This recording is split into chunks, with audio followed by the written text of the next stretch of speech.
Hello everybody, Julian Charles here of themindrenewed.com, coming to you as usual from the depths of the Lancashire countryside here in the UK. Now just before we go to today's programme, which is a debate between Nick Peters and Ken Humphreys on the historicity of Jesus, there are a couple of things that I need to mention before we start, and those things have to do with the timings in the debate. So first, unfortunately, while we were recording the debate, we had some internet connection problems, which normally wouldn't cause much hassle during, say, an interview, but when you're trying to keep track of the time in a debate, they can cause, of course, huge difficulties. And as a consequence of that, unfortunately, Ken's opening statement ended up being 40 seconds shorter than it should have been. Now, let me say straight away that Ken is absolutely fine with that. There was more than enough time in the Q&A for him to catch up with that, and he made very good use of that time, and Ken is quite satisfied that he was given a fair hearing. So I thought I'd just mention that to preempt the possibility of emails coming my way informing me about that problem. And I also want to say, actually, the whole business of timings in this debate was not about being strict. It was about really, I wanted the debate to be quite relaxed and informal in its feel, and it was really, these timings were there just to give us a kind of structure to work with, quite honestly. Secondly, if any of you might be tempted to sit there with a stopwatch to check these timings more generally, you will find that probably none of the statements fit the advertised timings, and that's because, with the agreement of both speakers, I have removed excessive ums and ahs and coughs and such like to make it easier to listen to. And I hasten to add, I have removed, of course, nothing of substance or changed the meaning of anything. As I say, the editing was just in order to make it easier to listen to and a more useful experience for everybody. So that having been said, we move now on to the debate itself, and I thank you for listening. Hello everybody, Julian Charles here of themindrenewed.com, coming to you as usual from the depths of the Lancashire countryside here in the UK. And today we have a very special programme because this is the very first time that The Mind Renewed is venturing into the territory of a debate. And I think it's no exaggeration to say that we're jumping into the deep end, rather, with this first debate, judging by the somewhat spirited nature of our two guests today, who I will, of course, introduce in just a moment. But first, let me say that the subject of our debate is going to be on the historicity of Jesus. Was the Jesus who we read about in the pages of the New Testament a real person of history, or is it just possibly true that he never actually existed? And, of course, we're going to be talking specifically about the Jesus of the Bible, because obviously there were many people in first century Palestine called Jesus or Yeshua, but only one who gave rise to what we know as Christianity, and it's the historical reality of that Jesus which our guests will be debating today. And I guess that might seem like a bit of an odd question to many to be considering that question, because, I'm sure there are many people's reaction to that would be, well, as it did, I think it would be my reaction really, is, well, why bother with that? Of course Jesus existed. He was a real person of history. That's well established. However, one of our guests today, Ken Humphreys, who will be kicking off the debate in a few minutes, believes that Jesus never existed, as per the name of his website, jesusneverexisted.com, and he has kindly agreed to join us today to defend that thesis, whereas our other guest, Nick Peters, who is a Christian apologist based in the US, is firmly of the opinion that Ken is dead wrong about that, and joins us to defend the view that Jesus was in fact an historical person. And we'll be saying a bit more about both of our guests in just a moment. But first, let me welcome you both, gentlemen, to The Mind Renewed. It's good to have you on. Good afternoon, Julian. Good to be here, Julian.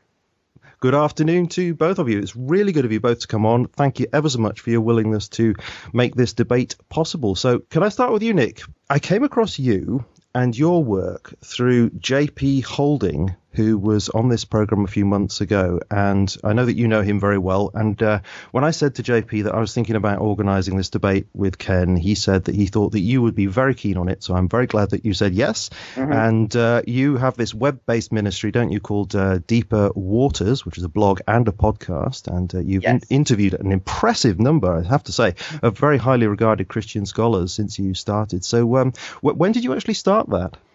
Well, I started different things at different times. I've been doing apologetics ministry since about 2000. I started a blog back in 2007 after reading Hugh Hewitt's book, Blog, apropos title, isn't it?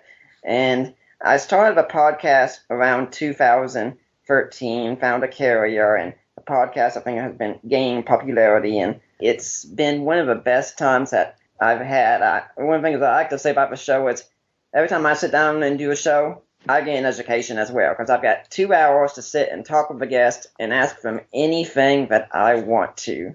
Absolutely great, yeah. And what kind of guests have you had on so far? Can you name some people that people might know? Oh, yeah, we've had Greg Coker, Rob Bowman, J.P. Holding, who you mentioned, Craig Keener has been on, Ben Witherington, Craig Blomberg has been on twice, Dan Wallace. Wow, that's quite a list, yeah. If people go to my blog page and just look through the list, if you're familiar with Christian scholarship, you're going to find the name of someone you know on that list. Great work, yeah. And is it right that you're doing a master's degree at the moment? Mm-hmm. Master's in New Testament at Northwest University in South Africa. My focus is going to be on Matthew 27 with the resurrection of the saints, asking, is this a historical event or is it apocalyptic imagery? Oh, that is a very interesting question, because that often comes up in debate, doesn't it, that particular question, yeah. Mm-hmm. So how come you're doing this master's degree in South Africa then?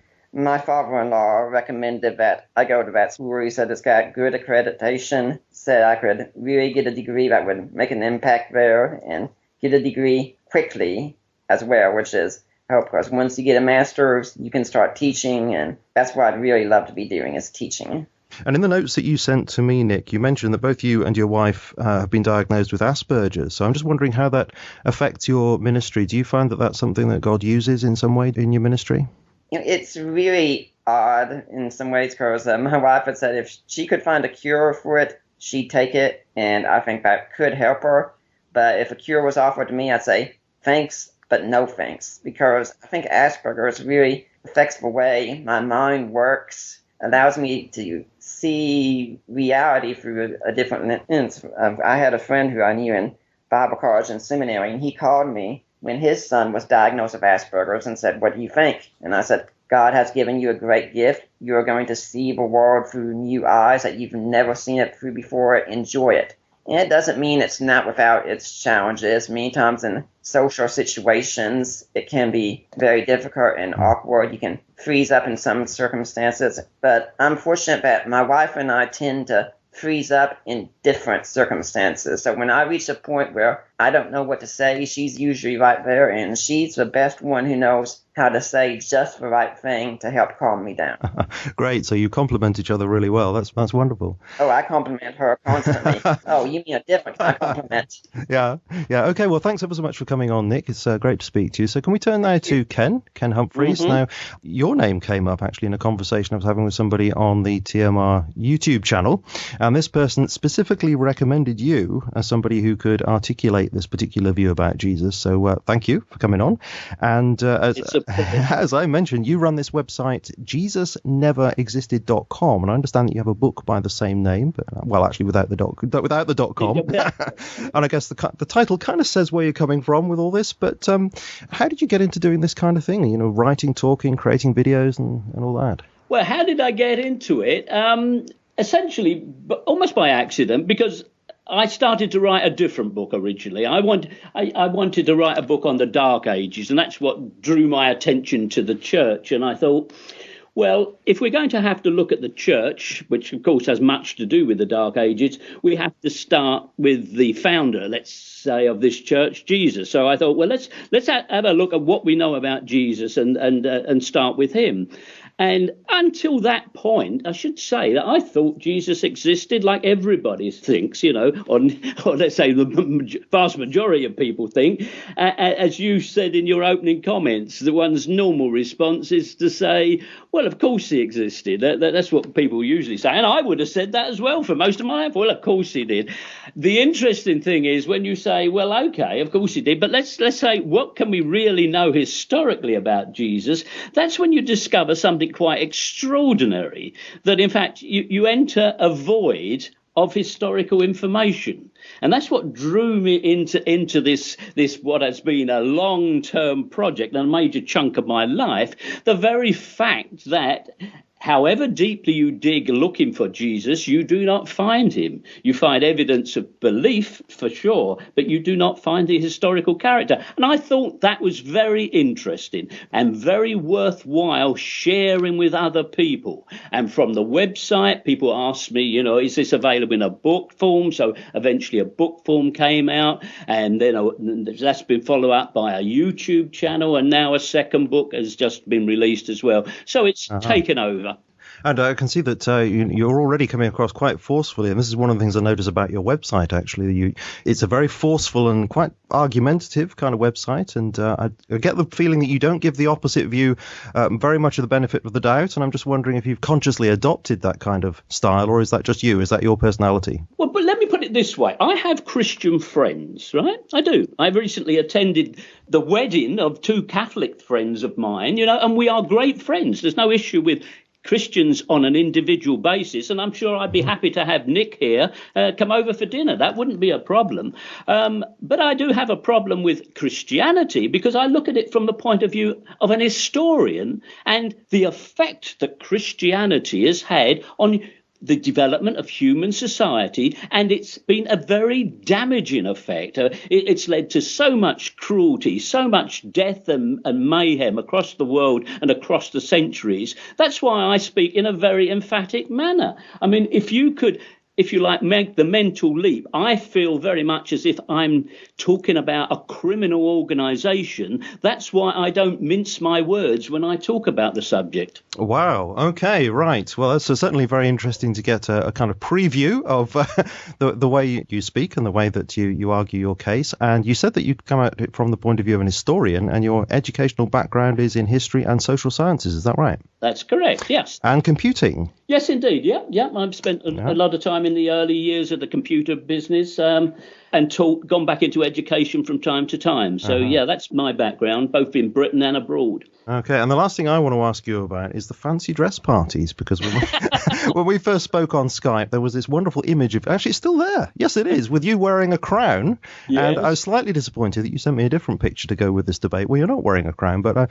what's all this with the fancy dress parties? They look like fun. Well, you see, I'm a fun person, despite the fact that I speak very strongly about the subject of Christianity and religion. I'm actually not a sour grapes person at all. I like to have fun because very much I believe this is the only life we're ever going to have, so let's enjoy it, right? So part of my enjoyment of it is to have pretty outrageous parties.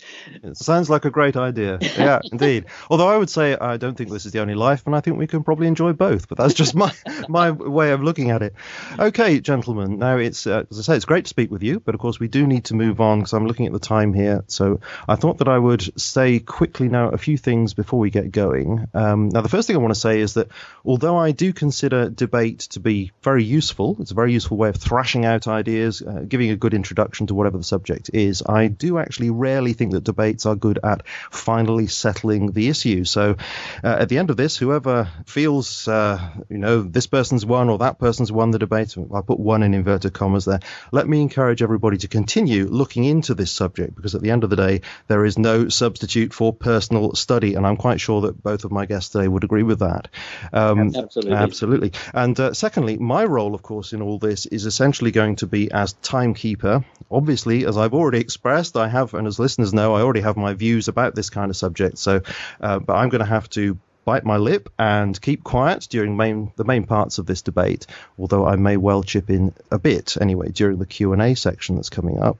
Thirdly, I'm not too keen to be overly strict and formal with this debate. I don't really like it when speakers get cut off halfway through the sentence, if they go over time, that kind of thing. I always find that irritating, and I often think it's unnecessary. So although I shall time you, gentlemen, I will give you a final minute warning, and then I shall allow you to finish your thought before asking you to stop.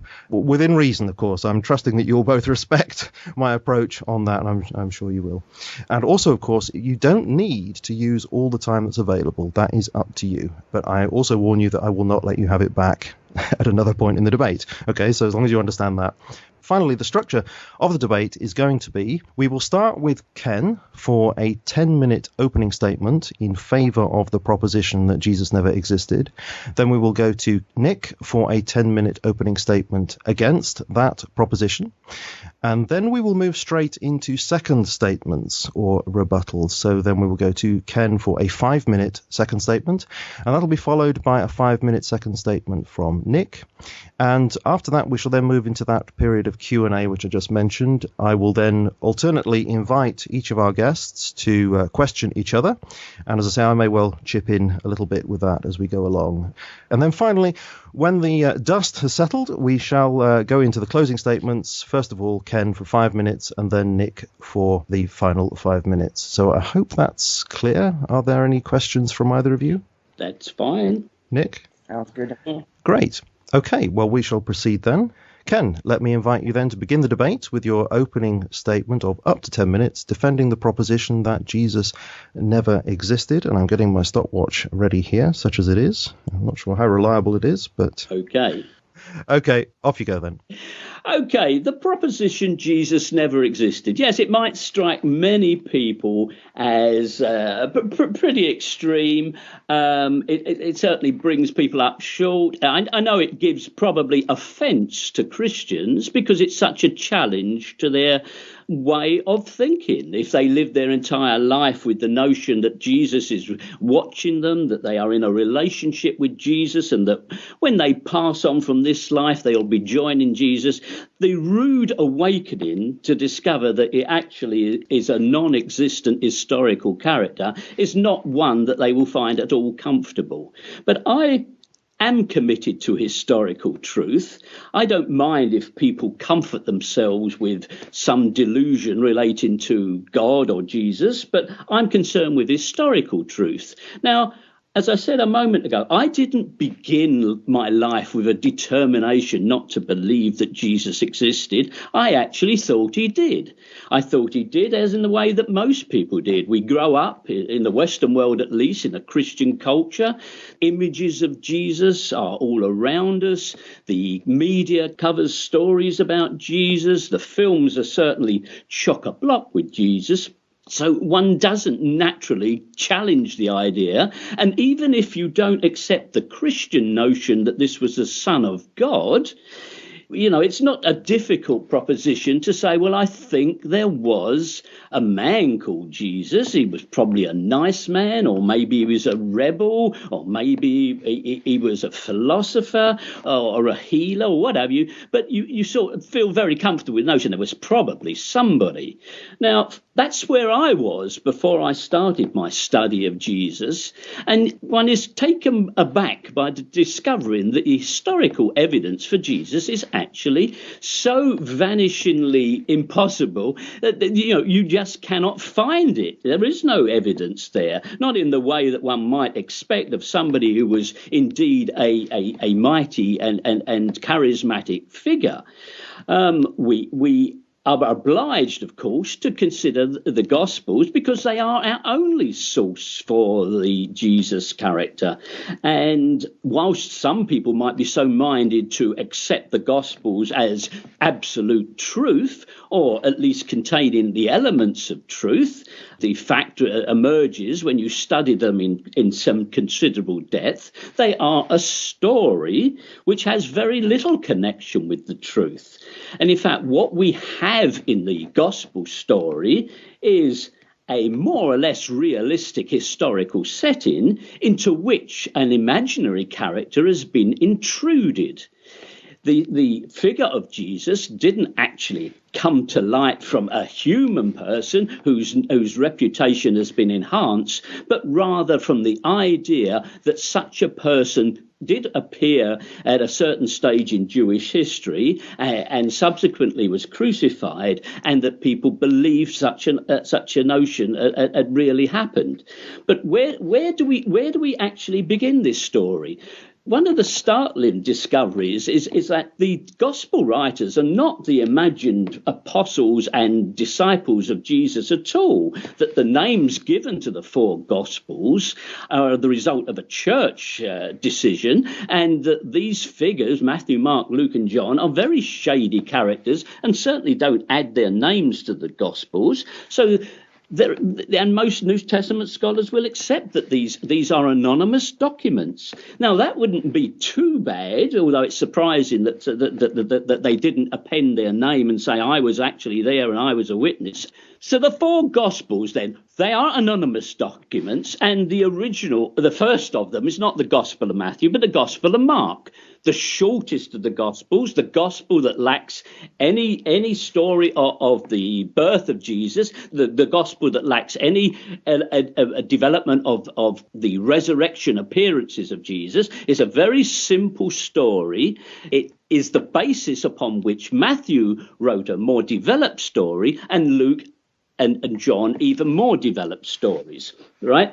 So our anonymous documents actually fall into a trajectory of development in which you can see how certain claims and story elements have been tidied up or developed in the later Gospels. So that is if you like, gives a question mark. But then if we try to find confirming evidence anywhere, whether from archaeology or from historical references, we find none. There are no evidences coming from written sources from either the Jews or the Greeks or the Romans during the lifetime of Jesus. So this character, who supposedly was so impressive, he drew multitudes to him, didn't impress anybody enough to make any comment about it until decades later, when anonymous characters in a different language formed this story. Now, that raises the number of question marks to a very high level. And then when we go to look for the sites of Jesus's actions, we find these are again non-substantiated in the historical record, that all the major places in the areas of Judea and Galilee that we know existed, Jesus didn't make any appearance in them, and that the small villages and the other sites where he did appear are just not found. So there is a lack of confirming evidence, both archaeologically and historically. And on top of that, then if we look more closely at the stories, we see that they correspond to very prototypic stories found either in the Old Testament or in some cases in the surrounding polytheistic culture, which have been borrowed and added to the Jesus story. So, for example, all those instances of healings and curing the sick and curing blindness, etc., they are all to be found in the Old Testament, which Christians know perfectly well because they talk in terms of prophecy fulfilled. Well, if it happened in the Old Testament, then Jesus fulfilled it. But in actual fact, the simpler solution, a more credible solution, is that the Christian writers have simply updated Old Testament stories. Now, to finish off, why did they do this? They did this simply because the Jewish system of religion had been devastated by the wars in Rome. The Jews were bereft because they had lost their temple, lost the priesthood that ran the Jewish faith, and here was new hope for the Jews as the new Israel, that they could become the new true Israel who would be following Jesus as their intermediary to God. So, okay, Ken, you have 1 minute left. 1 minute left. So let me just summarize then. We have no evidence for the story and plenty of evidence for how the story was constructed, and we have good reasons to explain why they did that. So we do not have to subscribe to the notion that of course he existed, because there is no of course about it. He didn't exist, and we can explain precisely how the story came about. Okay, great. Thank you very much, Ken. That was your opening statement. And we've been slightly imprecise on our timekeeping just because of the fact that we had an internet problem, which will not be evident because it will be taken out. Thank you very much indeed for that opening statement. And let me turn now to Nick for your initial statement. So if you are ready to proceed, you have also up to 10 minutes and your time begins now. I wish to thank Julian for his show and his service to Christ, and for choosing me to be a guest on here to represent this important position. It is definitely an honor, and I pray to defend it admirably. I also want to thank Ken for coming on to present the other side. I hope this will be a good and lively debate between the two of us and edifying for the listeners. If listeners start reading the best scholarship out there on this question and looking for the answers, I will know we did what we were supposed to do today. Several centuries ago, a man named Ptolemy came up with a system to use to determine the orbit of the planets.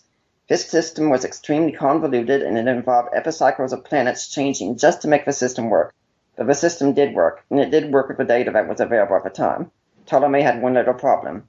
He was wrong. Centuries later, Copernicus came up with a new system. While the data was not in yet verified entirely, the main reason the system was chosen at the end was that it did explain all the data, and it was much simpler to use. Mythicism is a system that seeks to also explain all the data. But I think, like the system of Ptolemy, it requires too many twists and turns that are thrown in just to make the system work. I will be putting forward a simpler system, and one that best explains the data without adding information that is ad hoc. My position is going to be simple. Behind the rise of the church in Christianity, there is a historical core of a man named Jesus. For the sake of argument, it could be that this man did not do miracles or rise from the dead, but these were legends that were added in. Still, these would be legends added to a historical core that has the man Jesus at the center. Since I am making a positive case, I will wait in the Q&A for Ken to ask me the questions that he thinks are defeaters. I also wish to stress that for Ken to overcome my system, he must first show that I am misinterpreting the data, and then he must provide a better interpretation and why his should be chosen. Planting a seed of doubt will not be sufficient. A scientist defending evolution will not have the whole system overturned if there is one piece of data that seems difficult to explain.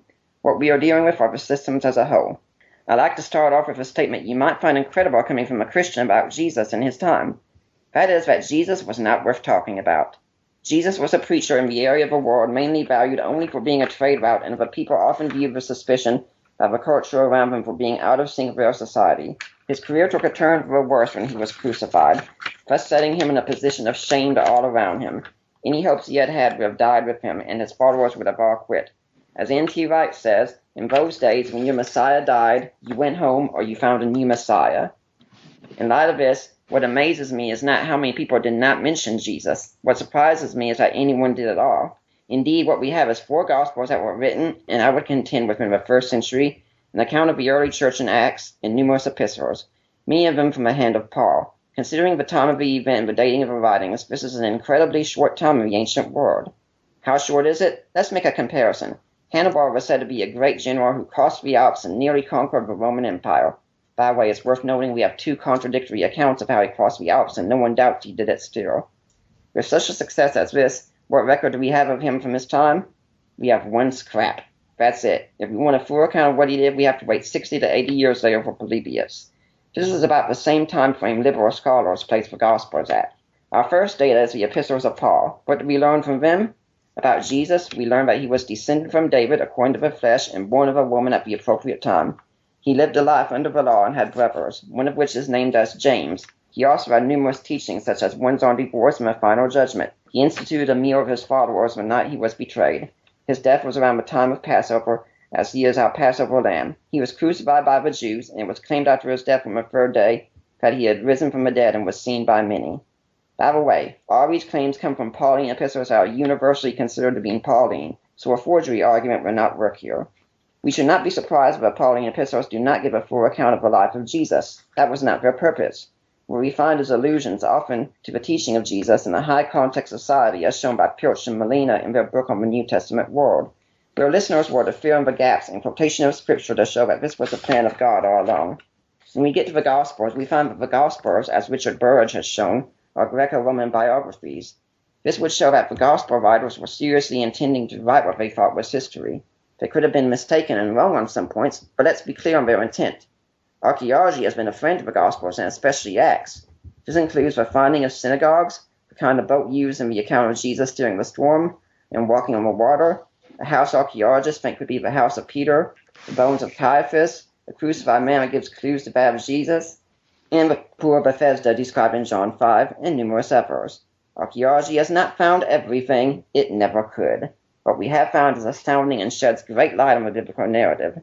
We also find embarrassing material that Gospels would not make up. The Gospels would not want to make up that Jesus was baptized by John the Baptist. That would put him in a lower position than John in that society.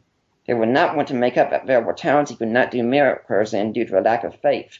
They would not want to make up his not knowing the day or hour of his coming and the Olivet Discourse. They would not want to make up that he was crucified. They would not want to make up women being the first eyewitnesses of the resurrection. Also, the Gospels read as first-century documents. They do not raise up concerns that were important to the church in the 2nd century, and they use language that is 1st century. They contain many statements in Aramaic, so much so that even a scholar like Crossley thinks that Mark could have been written in the 40s. They refer to Jesus as the Son of Man, a title he is not referred to as later on. Finally, a powerful case has been made that these are eyewitness accounts. Richard Bauckham has written a massive tome called Jesus and the Eyewitnesses, showing that the Gospels are by eyewitnesses or contain eyewitness accounts. Even Dale Allison, at a paper given at the Society of Biblical Literature, has said that much of the Gospel of John, the one most often viewed with skepticism, he finds to come from an eyewitness source. If we move outside the Gospels, we find surprisingly that a few people do refer to Jesus. The main one to talk about is Tacitus, the Roman senator who wrote his Annals of History around 115 AD. Tacitus says the following in 15.44. That all human efforts, all the lavish gifts of the emperor, and the propitiations of the gods did not banish the sinister belief that the conflagration was a result of an order. Consequently, to get rid of the report, Nero fastened the guilt and inflicted the most exquisite tortures on a class hated for their abominations, called Christians by the populace. Christus, from whom the name had its origin, suffered the extreme penalty during the reign of Tiberius at the hands of one of our procurators, Pontius Pilate. In a most mischievous superstition, thus checked from a moment, again broke out not only in Judea, the first source of the evil, but even in Rome, where all things become hideous and shameful from every part of the world, find this and become popular.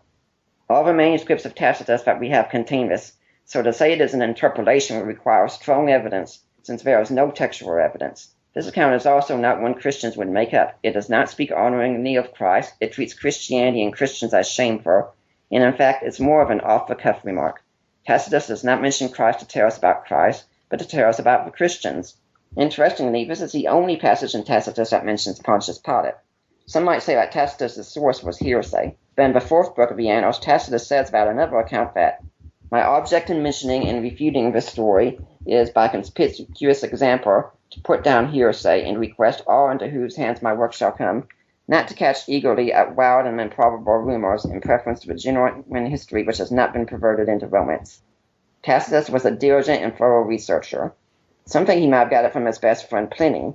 This is possible, but that would not mean Tacitus was uncritical, as he says in Book 15 of the Annals, shortly after the account mentioning Christ, that, so it is related by Caius Pliny, handed down from whatever source. I had no intention of suppressing it, however absurd it may seem. Either that Antonia should have lent her name at her life's period of a hopeless project, that Piso, with his well-known affection for his wife, should have pledged himself to another marriage, but for the fact that the lust of dominion inflames her heart more than any other passion. Another possibility is Tacitus had access to Roman records as a senator and a high-ranking person in the empire that we frankly just don't have anymore. Another possibility is Tacitus could have got the information from another historian living in Rome at the time, namely Josephus. Both of these last two would be valid sources that surely Ken should accept. I do not have time to go on to talk about Josephus, Lucian, Pliny the Younger, or Marbar Serapion. For Ken's position to work, it would not need to be shown that the Gospels might make one or two errors. That would not be enough to disavow any work of ancient history. You have 1 minute. They would need to be shown to be complete fictions and unreliable by any means. We would also need to deal with the evidence of the Pauline epistles and find a way that better explains the data and is less ad hoc. It is my contention that this will not be done. It is for reasons like this that the majority of New Testament scholars and classical historians do not consider the Memphis position even worthy of consideration. The evidence is too overwhelming. Note also this is not because the majority of such scholars are Christians. After all, the Society of Biblical Literature, where most of these scholars convene, elected John Dominic Crossan of the Jesus Seminar as their president for 2012, hardly a beacon of evangelical scholarship. The reason they take their stance on Jesus being historical is the data, pure and simple. I have made my case. It is up to Ken to try to overcome it and put a better one up and one that would treat historical data consistently. I contend that this cannot be done. Well done. That was just within the time. Can I just say that while either of you is speaking, can you be careful not to move too many papers around, because it's coming over, of course, on the recording. It's not so bad so far, but I thought I'd better mention it in case it gets worse. Okay, guys. Well, that was great. Thank you very much. Now, if you're happy to proceed straight away to the next section, we shall move now on to second statements, in which, of course, you both have the opportunity to rebut each other's arguments. And we will therefore turn first to Ken. So, Ken, can I invite you, please, to give us your second statement for up to 5 minutes, if you are ready? Oh, okay, yeah. Your time begins now. Okay, listening to Nick, it's obviously delightful to hear him recite the various defences that are ever made for the defence of historical Jesus. A large part of the work, study, and arguments of mythicists like myself is, of course, dealing with these various claims which have been worked on by apologetics since they started in the game. Nonetheless, the fact that arguments are made doesn't mean to say that they are in any sense convincing. They are maybe made frequently in the same way that that apologists will always denounce the non-existence of Jesus as not worth considering. That's how much they want to dismiss this argument. They don't think it's even worth considering. And yet a very substantial case can be made that the whole story of Jesus is a fiction placed into an historical setting. And that's why we don't find what we would expect to find in terms of confirmation. Yes, there are certain areas where apologists can manage to put up some sort of defense, but they are really very weak. And even Nick begins it on this occasion, which is rather nice to hear him say that. He said Jesus was not worth talking about. Well, I wonder how he squares that with some of the claims made in the book of Acts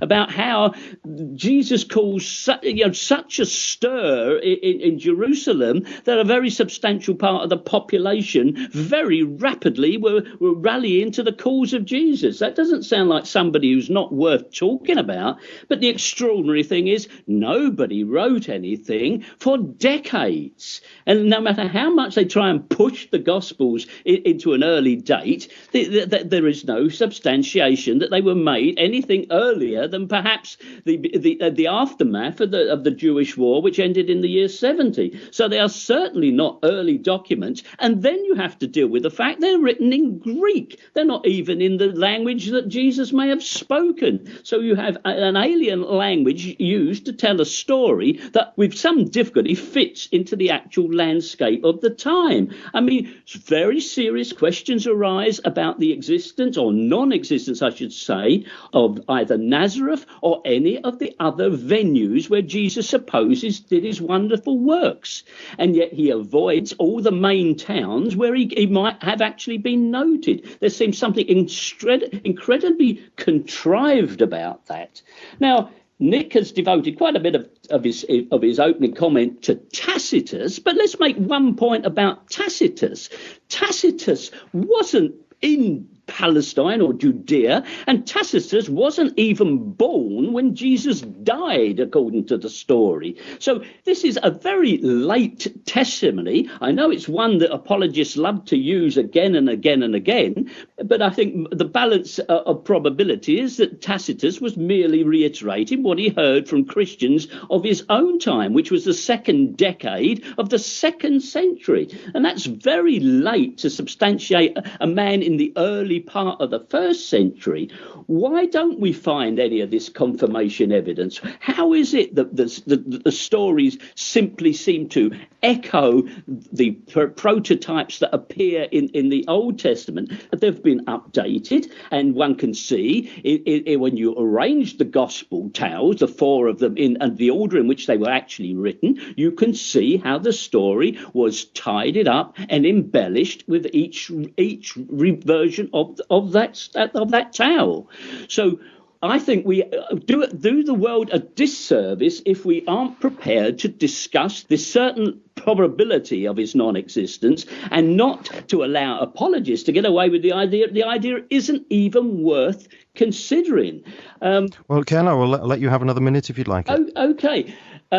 There is nothing implausible about saying that Jesus didn't exist. Do we think any other ancient god exists? Did Apollo? Did Zeus?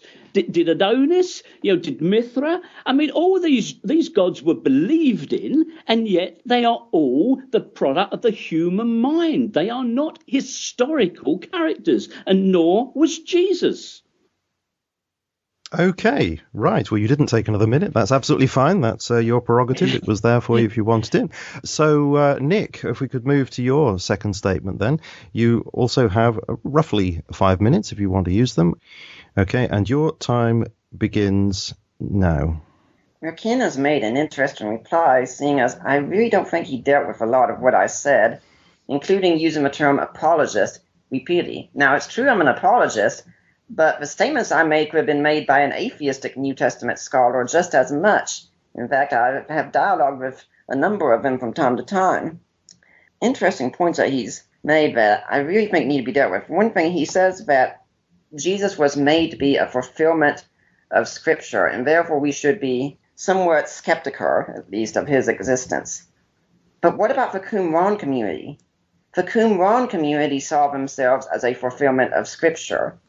Should we be skeptical of their existence, or should we realize that anyone who was claiming to be the Messiah, or who was thought to be the Messiah, would have been thought to have fulfilled Scripture? Even if Jesus never made this claim, if his followers somehow thought that he had made this claim, they would want to show, yes, Jesus is in line with Scripture. In fact, this would be a way of bringing honor to Jesus. It was a sort of reenactment.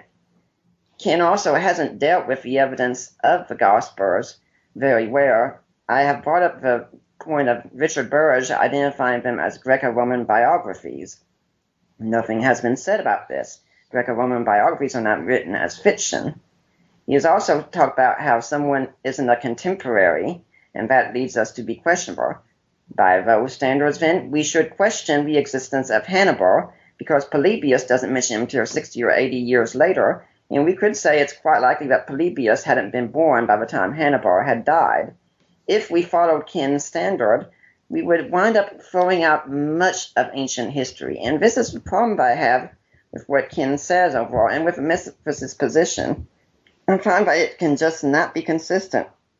When we look at the writings of people such as Plutarch and others, they write about people that lived hundreds of years at times before they died. Sure, Plutarch wrote about some people in recent times, but he wrote about people that lived long before him as well. He wrote about Julius Caesar, and we can be pretty sure that Julius Caesar had long been dead by the time Plutarch wrote, maybe on about, a century and a half, or 2 centuries. When we look at what Ken says about the writing time and why things weren't written down earlier, that he forgets that the Gospels in the world around him was an oral culture. I think the best work you can read on this is Sandy and Walton's The Lost Word of Scripture. We live in a written culture, and we think, why would you not write things down? Well, let's look at it this way. Let's suppose you could write something down that would be costly, timely, and would only reach the portion of the population that was capable of reading. Or you could use the oral transmission, which was highly reliable most times, as we found through studies of oral societies. It was free, and it could be communicated that way. Which one are you going to choose? In a society that's more oral-based than written-based, the oral tradition can often be the most valuable. In fact, Papias himself says that he would rather heard from a living voice, and so he sought to find them as much as he could. When we instead put on the ancient world our own prejudices for writing and thinking that's superior, we do them a disservice. I also think that one of the problems of Ken's position is he really hasn't argued in the position of scholars. I have. I've given the names of scholars. I've referred to N.T. Wright, I've referred to John Dominic Crossan, I've referred to Dale Allison, and I've referred to Richard Burridge. I'd like to know how many scholars really back Ken's position. It's not because they haven't looked at the question. They have. Okay, Nick, you have roughly 1 minute to go. And finally, as for the idea of copying from pagan systems, I think Ken would benefit by reading Mettinger's work, for Riddle of a Resurrection, where he says, yeah, there were some dying and rising gods, but nothing like the case of Christianity. And in fact, the Jewish system at the time, they were extremely resistant to pagan ideals.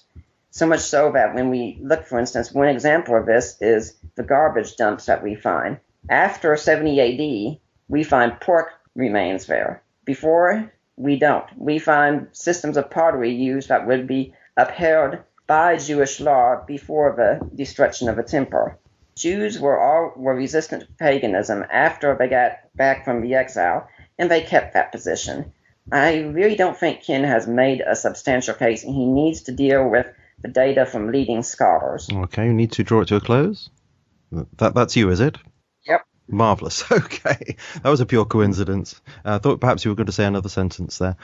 Okay. Well, that's great, guys. That brings us to the end of the first part of our debate. And, of course, we will be having closing statements from you both towards the end. But now we come to a period of Q&A, which is going to be, as I said before, a little... well, in fact, I was going to say it's going to be a little less strict and formal. I haven't been that strict and formal so far. I think I've been quite gentle. I hope you agree. You've been an excellent host, Julian. Well, this is something, Ken, I can agree on, actually. Thank you have been very an much, excellent Steve. host. Oh, well, thank you. Well, I haven't finished yet, so I may go rotten. You never know. So now, this is going to be a conversation mostly between you two, but also me as well. And so I'm going to kick this off with a general kind of question that I have a feeling Ken won't like. So here we go. But I offer it to you in the spirit of friendship here.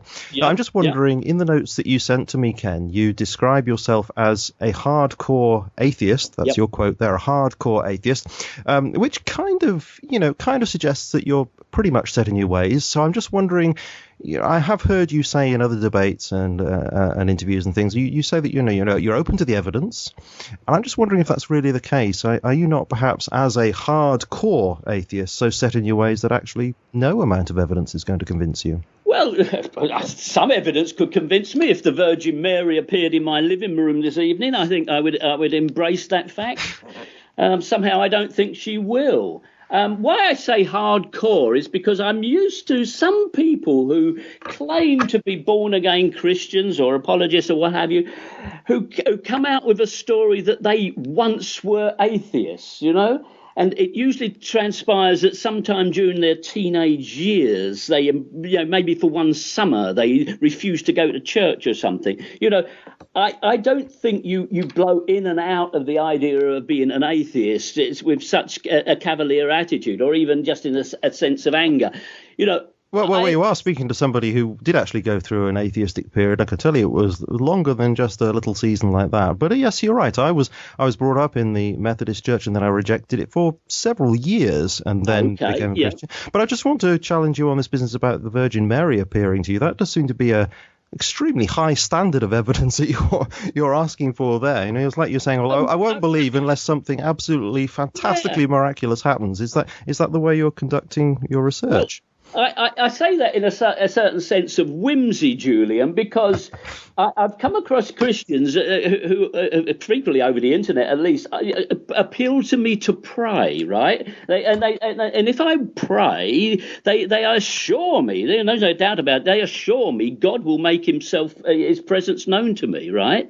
And when I ask, and in what way, then they say, well, he will choose and you will know. And when I say, and when will that happen? They say, well, when he's ready and when you're ready. And you realise you're in such a nebulous area that if I was emotionally committed to the idea of interpreting minor things as acts of God, like finding my kettle on the floor instead of on the shelf, for example, that's why I respond by saying, well, let's say something that we can't just delude ourselves is a divine act. Right. Yeah, I kind of get the thing you mean there. Yeah. I suppose really I was thinking more of not things that are sort of contemporary miraculous kind of things, but the evidence is, that you can sort of sift in history. And of course, your claim is that there is no evidence whatsoever. I do find that a really hard position, actually. Well, let's do that. I mean, along the way, and Nick drew attention to the fact I hadn't commented on everything he said. He drew attention to the fact about synagogues, and I don't know what he was implying, but maybe he was referring to the synagogue in in Capernaum, for example. Now, when that was first identified, Christians declared that was where Jesus gave his sermon, And yet, when history actually, or archaeology established that it was actually a 4th century synagogue, well, then they sort of looked at their shoes and shuffled a bit, and then they decided they identified a house not far away and declared that to be Peter's house. It's like, for Christians, they find confirmation wherever they choose to look because they are wearing the blinkers, the rose-coloured spectacles of faith. So they will find evidence, but they won't, an impartial observer won't find evidence. That, yes, there was a boat found, from the 1st century or maybe 3rd century BC on the shores of the Sea of Galilee. But, to say that was St. Peter's boat, it's just simply faith twisting information, twisting evidence to suit their own purposes. Why wouldn't there be boats on a lake that has been used for fishing for centuries? It's exactly what you would expect. So, that is the problem. It's the misinterpretation of evidence. Well, that's certainly an example that you've come up with, but of course one could come up with lots of other examples. And, I'm just, I suppose I just want to pursue this just for a second because I'm just wondering how objective you really are about this. I mean, I have a question about your website. It's connected to what we've just been talking about. And one of the things I notice about your website is that, well, at least it seems to me anyway, that you seem not to make much attempt to be objective in your assessments of Christianity. I know none of us can be wholly objective. I know that, we all have our biases and, but we can attempt to be critical realists in what we're doing, try to be as objective as possible. I don't see you doing that. And I just want to pick out one example. On your site, you imply that Jesus is not very smart for saying in John 11:9, I mean, he says, are there not 12 hours in the day? And you imply that Jesus was daft for not knowing there are 24 hours in the day. When the context is absolutely obvious that he's talking about the daylight hours of the day, because he goes on to say, if anybody walks in the day, he does not stumble because he sees the light of this world. And I know that's just one tiny little example there, and it's another whimsical example. But nevertheless, I do think that's somewhat reflective of what you do with the whole website, actually. Well, there's a certain amount of whimsy. I agree to that, and I do that so to make the subject more digestible and enjoyable to read, because it would be rather turgid and a slog if we stuck to a very academic style on the internet. Sure. Yeah, but Ken, you could also make sort of amusing remarks of a less dismissive way, but you don't. You choose always to be dismissive. I don't, Julian, because I've long past any stage of entertaining the notion that any Jesus of the New Testament existed. To me, it's very, very clear. But you see, Ken, you'd have to surely entertain the notion in order to be objective. You can't even entertain the notion. How can you possibly claim to be objective in your assessments? Well, yeah, I maintain a detachment in the sense, Julian, that if the evidence is there, I will consider it. When I write any article or prepare any video on the subject, I look at apologetic sites, I look at the standard Christian defences, I look at what they offer, and so much of it is simply embedded in Jesus' faith in Jesus. It's there all the time, and every little aspect of it is twisted for the Christian message. Okay. All right. Well, that's certainly very interesting. Yes, I wanted to turn to you, Nick. So, yeah, please do chip in. Yeah, before you ask me a question, I'd like to respond to some of those things. First off, I actually happen to agree with Ken that many Christians give evidences for the existence of God that are far less than stellar, such as pray, God will reveal it. Where Christianity isn't Mormonism. Now, I'm not against someone who's seeking praying, rather seeking. I think that can be part of it. But if you're looking for evidence of God, go look for evidence of God. Don't wait for him to do something for you, because if he's out there, he's not meant to be your servant. I would suggest, for instance, reading the Aristotelian Thomistic arguments, which I find to be the most persuasive ones for God's existence. And yes, I do agree too many Christians read things into signs, use every little thing as verification of their faith. I actually tend to have a strong skepticism about many, many claims. That's why I said, for instance, that the house could have been the house of Peter. That's possible. We don't know, but it's an interesting speculation. And as for a boat, I don't know if that was the very boat Jesus used. I'm skeptical of that. What it is an example of a boat, so we can know what they were like back then and get a better picture on the gospel story. And as for the eyes of faith, I think too many people really misunderstand what faith is. Faith is really trust in that which has been shown to be reliable. If you lived in the ancient world, for instance, let's suppose you wanted to open a bakery. You'd go to someone who had the money to help you start a bakery. That person would have been your patron. They would have given you the money. You would have opened up a bakery, and people would come, and you would give them bread, and then you tell them what a great patron you had and how wonderful he was. Now, the gift the patron gave you is carrots. If that sounds familiar, it's a word for grace. And your response of loyalty, that was pistis, which is faith. But yeah, I agree with Ken that there are too many flippant excuses used to justify belief in God, and I have a huge problem with a number of apologetics books. I've gone through some of them on my own blog and said, don't get this one. This is not good. I mean, I read some from time to time because I'm asked to review books, and I much rather prefer reading scholarship many times. I don't care if it's by scholarly apologist or what. It's just scholarship is much more engaging. And as for the writing style, I have no problem with being hard-hitting. If someone thinks their position is true, I think they should be willing to stand up for it. But yeah, we should also always be definitely watching and making sure that we're being as objective as possible. Now, do you have a question for me, Julian? Well, actually, I just wanted to follow up on what you... Ken, no, I'm in charge. So, Nick, I just wanted to follow up on something you said there. Ken, is there something to be said for perhaps you, Ken, going after the worst of Christian apologetics in order to find a straw man to knock down? Well, let me say this, Julian. When you get into this business, right, from my perspective, you don't have a choice of your opponents. They come from every direction, right? And so I have very liberal Christian friends and people who actually don't believe 90% of what's in the New Testament. And there are other people who write to me who believe every single word of the New Testament. And on a daily basis, I'm responding to this whole mixed bag of criticism or attack. And so, if you like, I don't use a gentle approach because I'm so used to this campaign. And yes, I don't know whether somebody, as many do, simply will be quoting scripture at me as if that's the last word, or they will have a more nuanced position and actually offer some real evidence. It seems to me, from what Nick just said, he is actually open to what I would call historical evidence. So in that sense, we are coming closer than perhaps some of his co-religionists who wouldn't debate in that area. Mm-hmm. Yeah, that's very interesting, actually. Yeah, there seems to, in that respect, I think there's quite a meeting of minds amongst us, actually, which is interesting.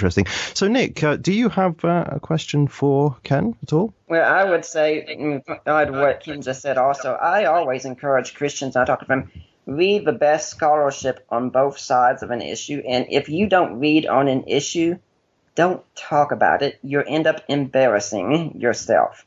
But, yeah, some questions I could ask. You were making the point about the Gospels. What genre do you think the Gospels fall in? Historical fiction. Do you have any scholars who agree with that?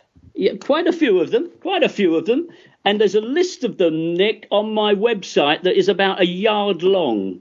The number of scholars who are now mythicists is growing day by day, month by month, year by year. And you can take that as so because now so many Christians like yourself are complaining about it. You know, it's an idea that is coming into its own time. What's the qualification for being a scholar? Well, that's tricky. I don't think one needs to go to a Bible college in the Bible Belt to be a scholar.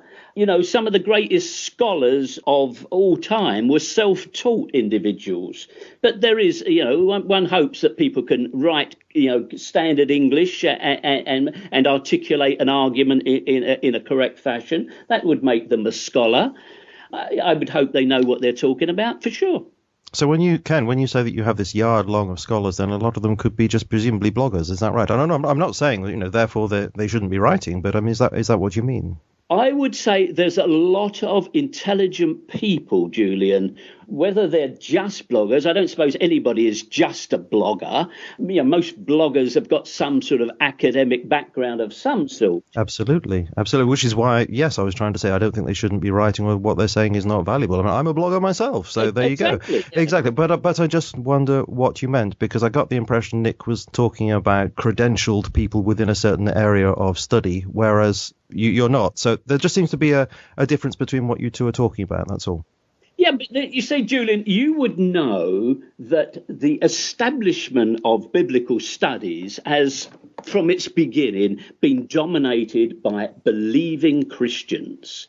The first critics of the church were theologians who began to notice some of the errors and contradictions. And what happened to so many of those people is they were driven out of their positions within those places of study and ostracized by the community. And that is still a danger if you denounce the story as a myth. Within biblical studies. You recently had Thomas Brodie, who was the director of Dominican Studies in Ireland, came out with a book saying that Jesus was a myth. And what happened? He subsequently lost his post as director of the Dominican school in Ireland. So you see what happens when you break with the conventional opinions of the prevailing in New Testament studies.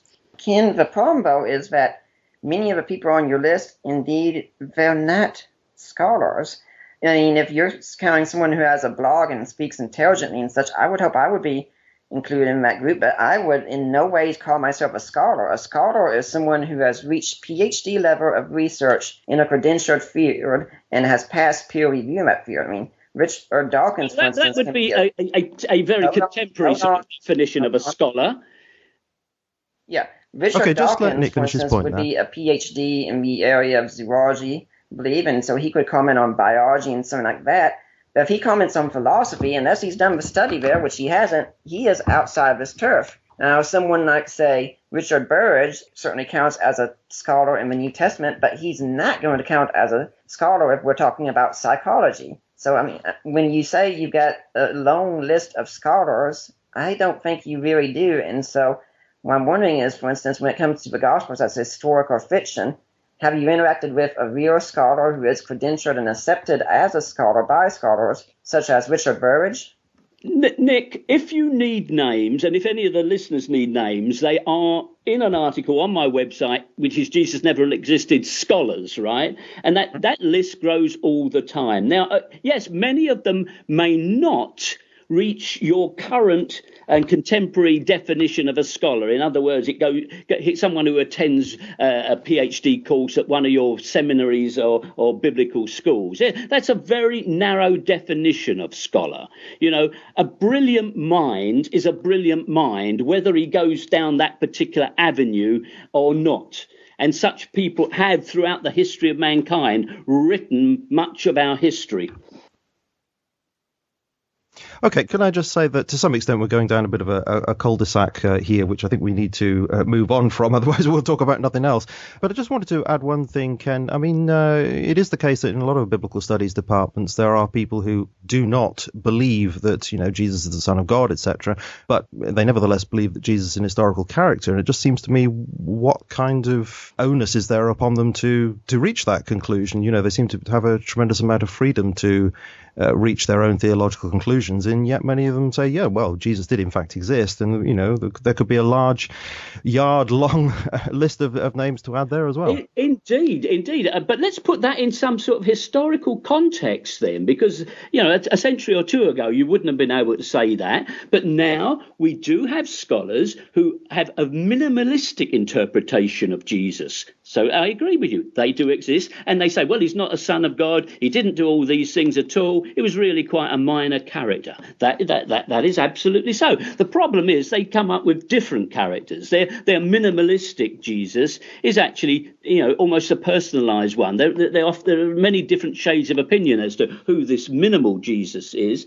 But I would then say, well, let's look at what's happened to the biblical patriarchs in the last 30 years, because they went from being literal and historical characters in the Christian mind to being marginalized as doubtful, and now are basically dismissed as mythical characters.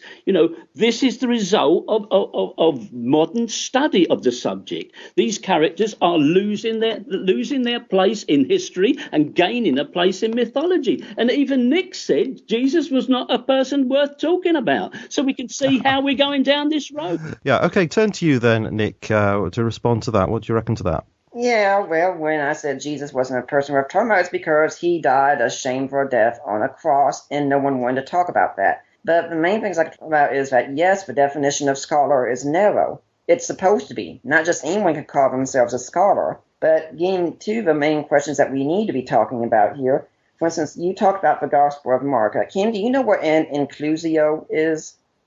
Sorry? Ken, the question was, do you know what an inclusio is? I'm not sure what Nick is referring to, no. Okay, an inclusio is where you... Oh, enthusio, did you say? No, an inclusio. Right. INCLUSIO, inclusio. No, go on.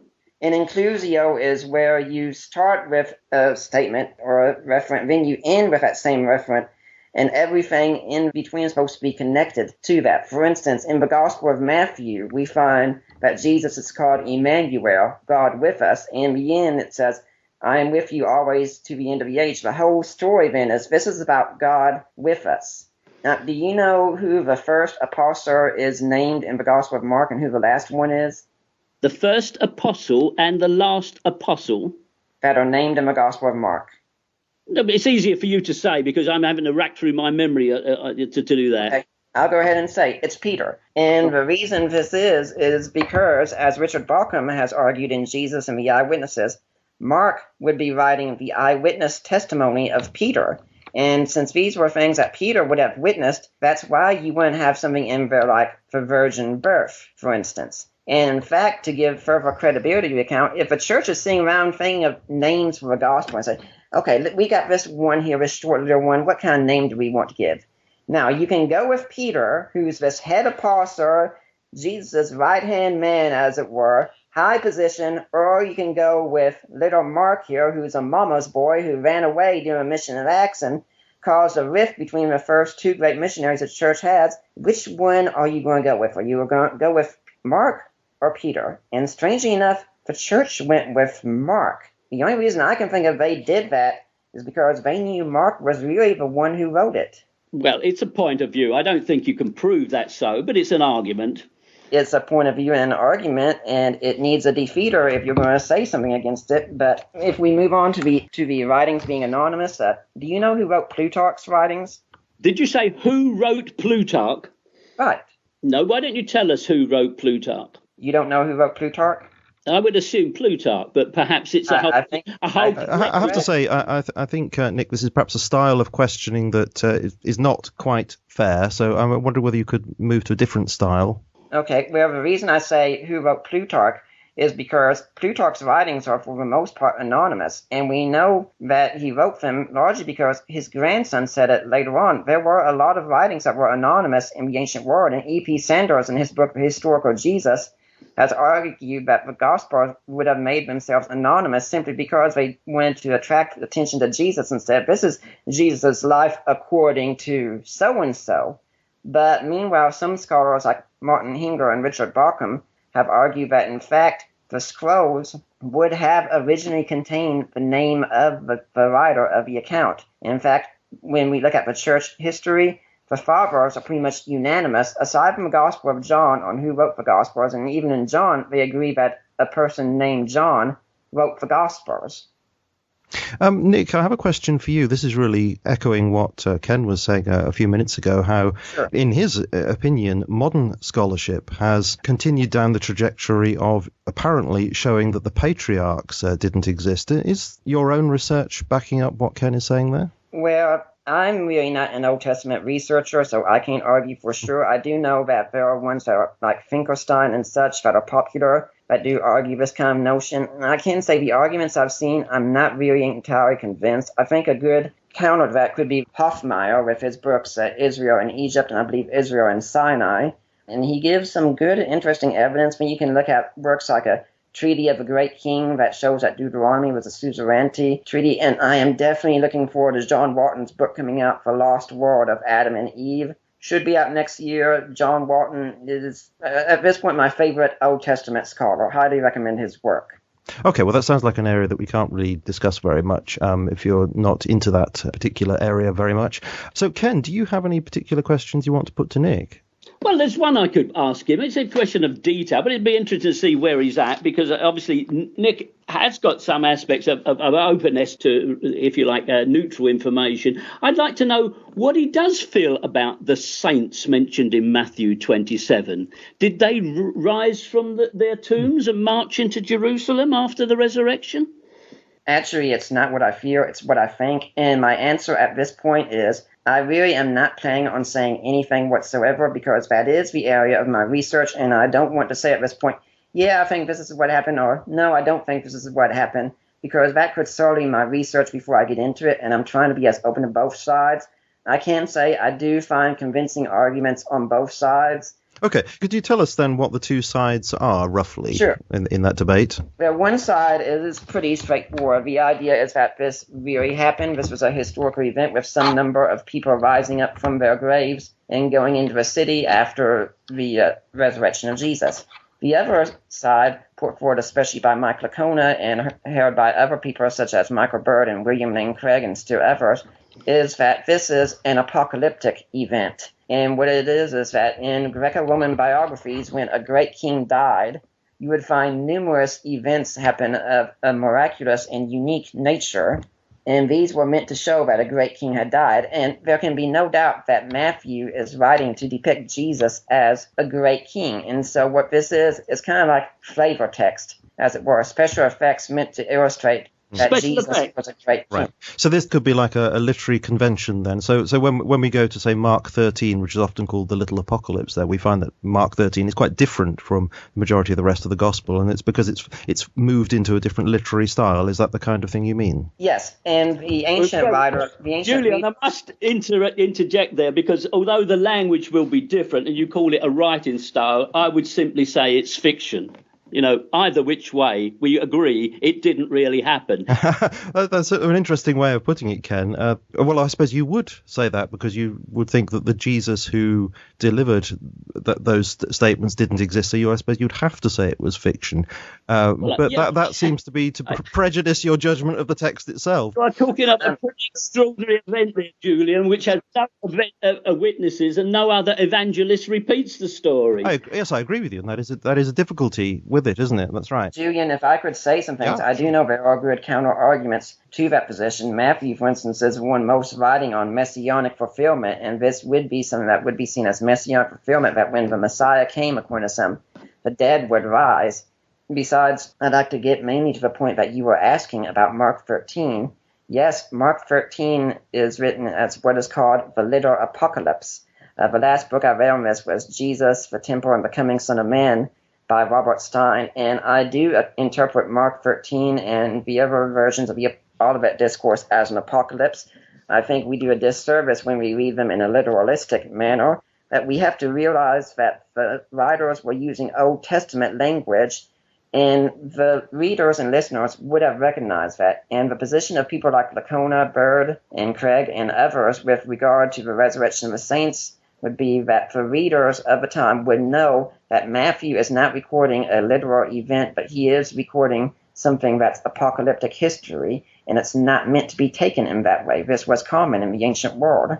Any comments to that, Ken? Well, I think that says so much, Julian. It says so much. So we've moved from the literal understanding of the Gospels to what you are calling the apocalyptic writing of the Gospels. In other words, the authors are indulging in a style of writing that is not actually true and is not to be read as history. Now, okay, the one about the saints is notorious, but that we could move on from that to so many of the others to demonstrate that the whole story is fiction. Did Jesus walk on water? I mean, would we like to, play with that one for a while? Is that apocalyptic? Was there really a star in the heaven that led the wise men to Bethlehem? Or is that more apocalyptic? What you have conceded is that there are fictional elements in the gospel.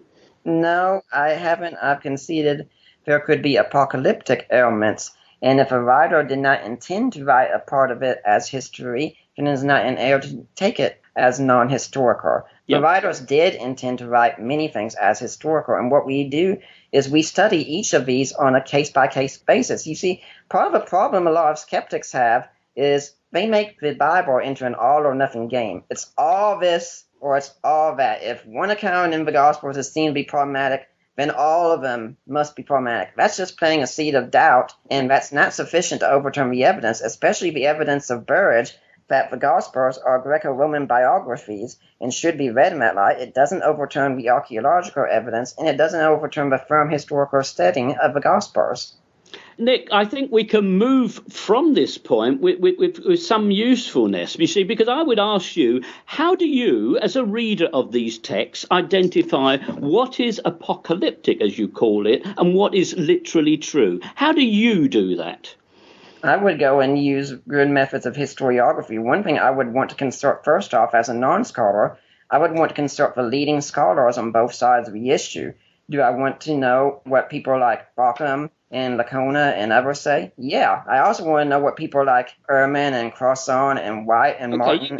You go to authorities on the subject. Well, I think that I'm coming from the point of view of both of you, really, in some ways. I understand your question, Ken, very definitely. And I understand, I think, Nick, what you're saying there, because these authorities would have reasons for saying what they're saying. Right. And, I have to say that this sort of flat way of reading the Bible, which I know a lot of Christians are guilty of doing, I find anathema, really, myself. And, when I read the Bible, I am very conscious that there is a kind of shifting between different genre of writing, even within, say, one gospel. I mean, you have to pick up the what theologians would call the hermeneutical keys. How do you unlock what a text means? It isn't all going to be at face value. I mean, one of the things, for example, I think of, I look at Genesis 2 and 3, and I know a lot of people take that to be absolutely literal, and I disagree with them, because I think there are so many indications in that particular text that you're dealing with allegory, and that there really are many indications there. So, when you have the two trees in the middle of the garden, you are talking about those trees having theological functions, and so you should read it that way rather than reading it as just pure history. But you get that by looking at the text and picking up these little hermeneutical indicators that are there. And so I don't think you can actually read a text flatly. You have to have some sort of understanding of how these ancient texts work. I'd like to ask, I heard Ken saying, so I'm going to go with authorities here because that was just my first starting point. But Ken, do you have a problem with my going to authorities? Do you think I'm guilty of some sort of appeal to authority fallacy? I wouldn't say that on the evidence of what we've heard today, Nick. No, I wouldn't. You have mentioned a lot of names, and that's fair enough. But at the end of the day, any intelligent person has to form their own judgment. I would say that if you've got the capability of making your own judgments, then that's what you should do. And what I'm pointing out, I think I hopefully pointed out earlier, is there's an innate conservatism in the New Testament area of study. Those institutions are not there to be radical. They're not there to throw out new and challenging ideas. They largely protect the establishment of the church. They all do that. And you can understand why, from very human reasons, why they do that. And so that is the problem with, yes, you could probably find 27 other people within 200 miles of you who are scholars and who would say, yes, you're absolutely right, Nick. We have to evaluate itself. So no, I'm not saying you are personally guilty of that. I would start with authorities. Of course I would. But then you have to extract what you can from that material and make your own judgment. I'm not inclined to simply endorse what was the official ideology of Europe for 2,000 years. That's why it's conservative, and that's why it serves its purposes that it does. Ken, do you think the Jesus Seminar is conservative and bent on defending the biblical doctrines? Not especially. And they threw out most of the Bible, didn't they? And do you know who the co-founder of the Jesus Seminar was? No, I know some of the names, yeah, but... It was John Dominic Crossan, and do you know he was elected president of the Society of Biblical Literature in 2012? He's a good scholar. Yeah, he's a good scholar. And is it not the case, chaps, that the Jesus Seminar, nevertheless, on balance, does believe that Jesus actually existed, which is what we're arguing today? Yep, they do. I'd agree with that. I would agree with that, Julian. They do. But, you have to see the historical development going on here. 150 years ago, there would not have been a Jesus Seminar saying that. And people, got into serious trouble for criticizing the church. We are in an age now where people are more skeptical and are challenging these ideas. And it's so interesting that after a huge and furious debate, how the church is having to give ground. The church is having to concede. Well, I have to say, I think, Ken, this is a bit of a caricature, because, this kind of thing has actually been going on for hundreds of years since the Enlightenment, really, hasn't it? And many people would point to the fact that we have actually a recovery of the Jewishness of Jesus. And so that there's actually a bit of a turning back in some ways to finding the real Jewish Jesus, which is something that seemed to have been shelved for such a long time. So I just have a feeling, Ken, that your view of history is this sort of movement of trajectory and this Enlightenment progress kind of idea, which I don't really see that as reflecting real history. No, it's not a continuous movement for sure, Julian. I'd agree to you to that. There was more radical thought in the 20s and 30s than there was in the subsequent decades after the Second World War. And you're right. And it happened to coincide with the establishment of the State of Israel. But the Jewishness of Jesus was reasserted and reestablished. That's absolutely true. But it's interesting now that there's little academic defense for the entirety of the New Testament. I mean, that position is not really creditable, is it? But I'd like to get back to this. How do we know which bits to take literally then as being history? I mean, would you say the Gospel of John is a historical document, Nick? Yes, I would. And I would base that, for instance, that Richard Bauckham has said that John is the most eyewitness accounts in his work, Jesus and the Eyewitnesses. And I would also point out that Dale Allison has said much of it comes from an so you turn to an authority. Would you accept then John's chronology over the Synoptic chronology? Because they're certainly very different. Well, if you're asking that, I'd want to know exactly what areas you're wondering about. Well, we could have the turning of the tables at different times. Yeah, I actually think it's possible the turning of the tables could have happened twice. That's a possibility, because the first time it could have been that it just didn't end as well for Jesus. Because we have him saying it, 46 years, and then he goes on his way. And then later on, when it comes to his coming in on a donkey, now he has more honor at this point. At this point, it's, hey, this has to be dealt with. Or it could be that John did change the chronology, which in the ancient world, if you were writing a Greco-Roman biography, it was acceptable. The audience would have known it. Well, I mean, this is a classic, isn't it? The two overturnings of the tables in the temple. And how about the census? Would you claim, Nick, there were two censuses, one during the time of Herod the Great and one in 6 AD when Judea was made a province? This is just inventing ideas to keep the gospel story, in the frame.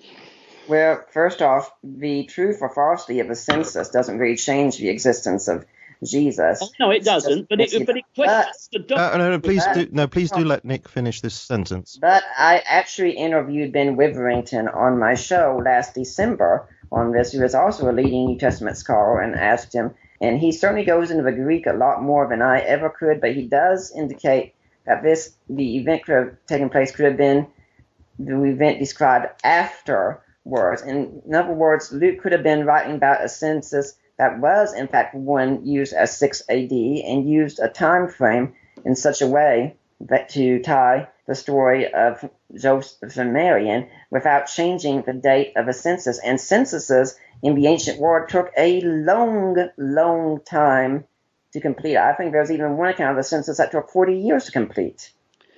Well, I'm not sure it's worth pursuing that particular point. Okay, well, what I think what's happening is we're getting into the details of too many bits and pieces, and we're losing the bigger picture. So what I do actually want to ask, a couple more broad things, really, Ken, about the things that you've said, just because I'm not quite sure where you're coming from on some of these things. For example, you said something along the lines of there's no archaeology that really supports what the New Testament says. I mean, is that what you really believe, that there is nothing that supports it? Well, let's say the city of Jerusalem certainly exists, and that's one venue that Jesus visits. So that part is, if you like, credible as a possibility. What I'm saying is all the other venues are curiously obscure and are or non-existent. And it isn't for lack of looking, because probably that small area of land that makes up Israel or Palestine has had more attention from archaeologists than probably any other stretch of land in the world. And yet there is such ambiguity relating to any of the other Jesus venues. I've mentioned Nazareth. It's true of take the town of Emmaus. Okay, we have a nice story, and there are places suggested, but there is at least 4 contenders for that. Okay, so you pick some examples, and that's fine. You can do that. But I mean, what about other examples? I mean, like the pool of Siloam. I always get that wrong. I mean, that when we visited Israel, we were shown it. Yes, yeah, I think that exists. In Jerusalem, that pool does exist, yeah. Okay. The setting within Jerusalem is a different issue, right? But the actual ministry of Jesus is extremely problematic in terms of where anything happened and did these places ever exist. And what makes that particularly interesting is if you take the places that really did exist, Tiberias, or Taracheer, or Hippos, or Jotapata, or other places that we know existed around that, the Galilean ministry, Jesus never actually visits them. He doesn't visit the place we know exists. They're all in these strange and unknown villages and places. Okay, Nick, do you want to respond to that? Yeah, there's a lot to respond to there.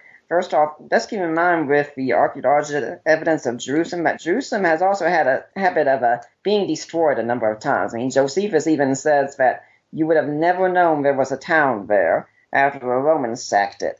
As for Nazareth, there is archaeological evidence based on authorities such as Stephen Fan or Ross Voss and Yehuda Pirano or Jonathan Reed and numerous others who testified to the existence of Nazareth. It was just a small farming village.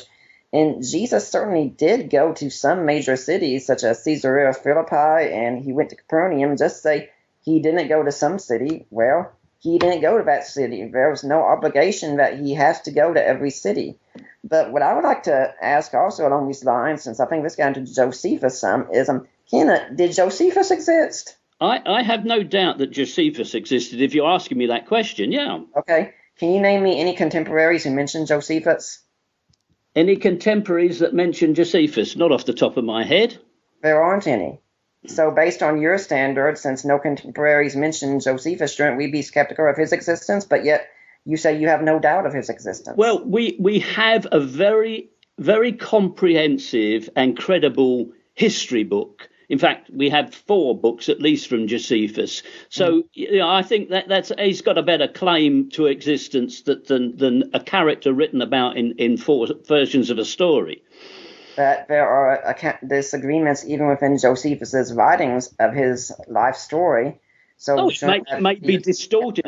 Let's just make one point about this evidence from antiquity. Mm-hmm. We would all agree that Christians copied the texts that they felt worthy of copying. The only reason we have Josephus at all is because the Christians copied Josephus. And there are many texts that we know may have existed and did exist at some stage, which no longer exist because the Christians either didn't choose them to be copied and let them to deteriorate and be lost, or they actively destroyed them, as they did when they became the triumphant religion and destroyed the vast body of literature of the pagan world. So that's why I don't give much credence to this idea there isn't much evidence from the pagan side, because we had the equivalent of the Taliban taking over the Republic. I love your style there, Ken. It's great. Ken, it sounds like you're arguing from no evidence, And saying because these books aren't there, then we have evidence that this is what happened. Books just die in the world, in the ancient world, due to neglect. And I seriously doubt the Christians were trying to destroy the works of Papias, for instance. And interestingly, when we have found many ancient works, for instance, if there was an area in the ancient world that was heterodox for the most part, it would have been Egypt. And yet when we go down and we look at Egypt and we look at the remains and where we find things like the Gnostic Gospels and such. They were in a rubbish dump, Nick. Yeah, the Orthodox Gospels, by and large, outnumber them vastly. And if you want to know why some of these books were in a dump, I'd say try reading them sometime and see what they say in there. The books are filled with such crazy stuff. It's no doubt they weren't included in the canon. They weren't seen as representative of the life of Jesus. And aside from possibly the Gospel of Thomas, there are second century works. Nick, let's take a major critic of the Christians, Celsus. Why is it we don't have a copy of his work, but we do have Origen's criticism of that work? You know, that says precisely what the Christians did. They destroyed their opponent's literature, even if they took the time and trouble to criticize it. Why don't we have a copy of Papias's work? Did the Christians destroy that too? Well, we don't even know what he wrote. That was so early. Even Eusebius calls him a man of little intellect. Why do we have missing works of Livy?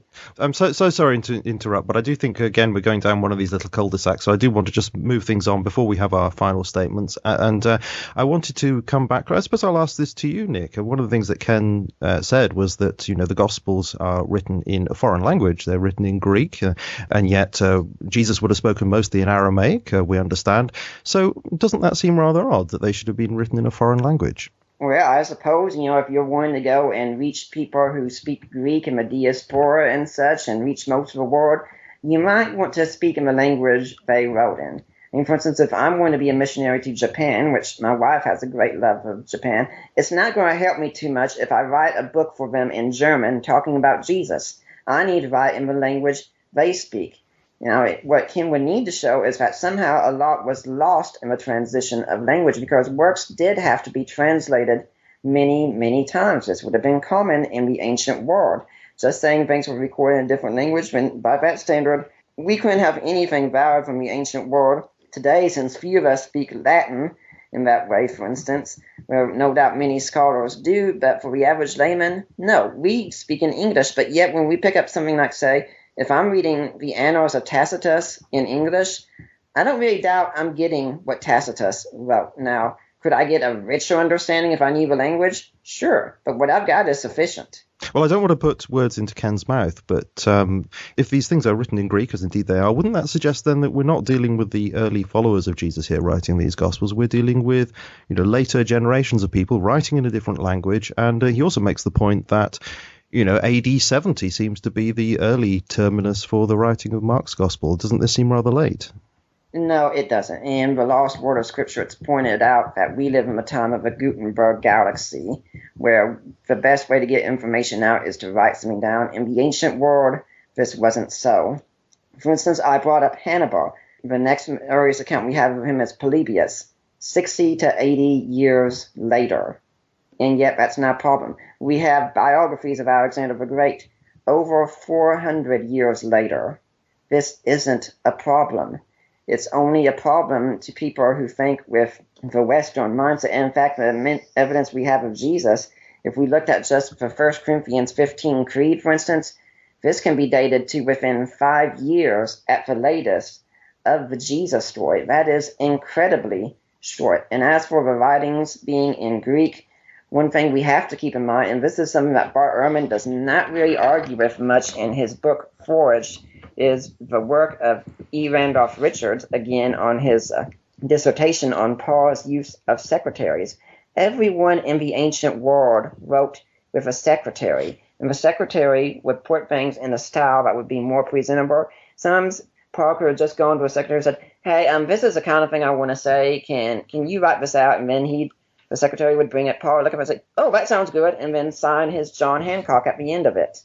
Ken, I don't want to miss the opportunity really to put this to you, and it's not quite what we've been talking about, but it's certainly related, and I really want to understand what you think about it, really. I hope this doesn't lead us on to another hour talking, but when I've looked at things like your website and other things like that, I've been trying to understand quite how you understand the Christian story to have come about. I mean, story in a fictional sense or story in a non-fictional sense. I just mean it in that broader sense.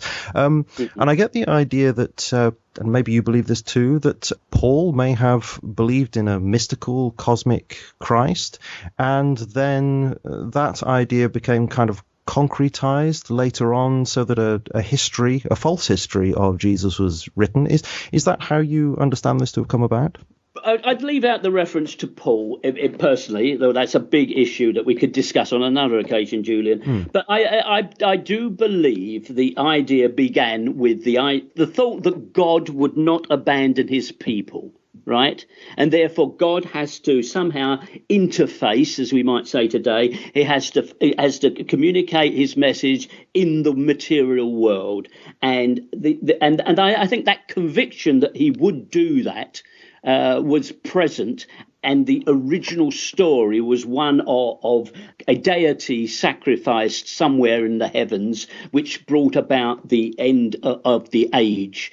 And I think the original story, Mark's story, was meant to be a source of encouragement and solace for people who had been destroyed by the Jewish war. So here was a story where the Christ figure represented their suffering, and his ultimate resurrection indicated Israel would rise again, and the Christians were the new Israel. So okay, that's where I would say. Yeah, sure, and that kind of makes sense within its own framework.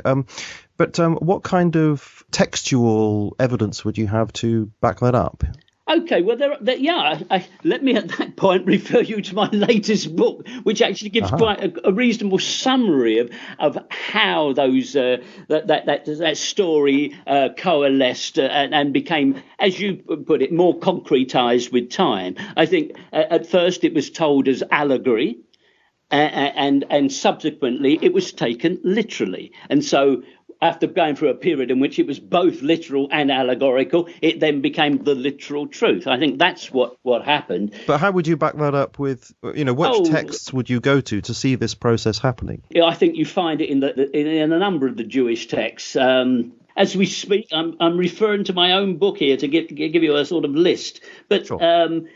Those ideas, I mean, one that comes to mind, I think, is the after probably an hour and a half, my brain is beginning to fuse up a little bit. Sorry, Ken. Yeah, I'm putting you on the spot rather, but it's just an interesting question. There are pre-Christian or proto-Christian texts, Julian, that give some indication of the story yet to come. The original sources, of course, are the Old Testament prophets. There is the germ there of the day of the Lord. There is the genesis for many of the deeds and acts of Jesus, and slowly that story is assembled. But that is probably the most interesting area of inquiry that we can yet make is those proto-Christian stories. But wouldn't you have to move from these proto-Christian stories to some sort of statements about a cosmic Christ in order to have that sort of middle period, in order to hold this story that you're defending together?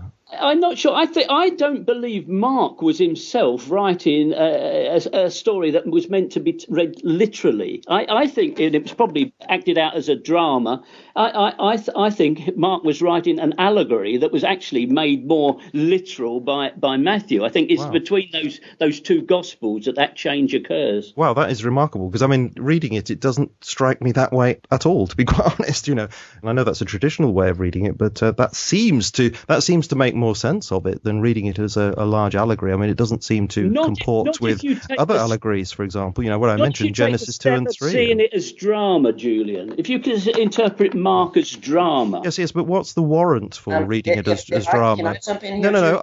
I will let you in a second, but I just want to finish this point. That what's the warrant for reading it as drama? But no. I will finish my point. Oh, sorry. But no, because I mentioned earlier. I know that was the Old Testament I was referring to, but I was referring to, say, Genesis chapters 2 and 3. And there are so many indications in there that we are dealing with an allegory, a drama, a symbolic narrative. There's so many indications. When I come to Mark's Gospel, I don't see anything like that at all. I see something more like a report in which one might see elements of allegory, but then it's clear in those little pockets of allegory that there's hermeneutical warrant for reading it that way. But to read the whole of Mark that way seems to me to be contrary to the evidence at hand. Well, there's a few things you have to take into account there. Of course, the Gospels went through a period of harmonisation during the 2nd century to sort of blend them into a common story, although they didn't succeed very well. But I believe that the original Mark was meant to be not read because there would be so few people who were literate. I think it was meant to be performed like a sacred play. And in that sense, it works very well as a sacred play. Nobody says very much. There's not long dialogue. But on the other hand, you get choruses of people all speaking with one voice. There's lots of change of scenery, of very short acts occurring, and then someone moves off again. Jesus gets out of the boat, says something, he gets back in the boat again and goes off somewhere. It plays out to me not as a real history, but as a dramatization of an idea. Nick, would you respond to that? Yeah, you were talking about these pre-Christian and proto-Christian texts that supposedly have a cosmic Christ. Could you name one? Testaments of the 12 patriarchs. We could mention the wisdom of Solomon. We could mention, the epistle of Barnabas. I mean, there's various things here that we could serve the purpose of indicating the direction we were moving. Yeah, but do any of these mention the cosmic Christ? Well, they mention the Lord, don't they? The day of the Lord, when God himself, or God in his some emanation from God, will right the wrongs of the world and punish the wicked and redeem the saints. I mean, that is present in the prophets, the Jewish prophets. Yeah. So these pre-Christian and proto-Christian texts don't mention the cosmic Christ. What do you mean by the cosmic Christ? Do you think they would mean that term cosmic? If God intervenes in the world, surely that is divine or cosmic intervention. No, what I was getting at was what Julian was getting at, and this is the hypothesis used by Earl Doherty, for instance, and is also popularized by Richard Carrier in his book on the historicity of Jesus, Why We Might Have Reason for Doubt. And I just find it thoroughly unconvincing because Paul never mentions anything about a sublunar realm.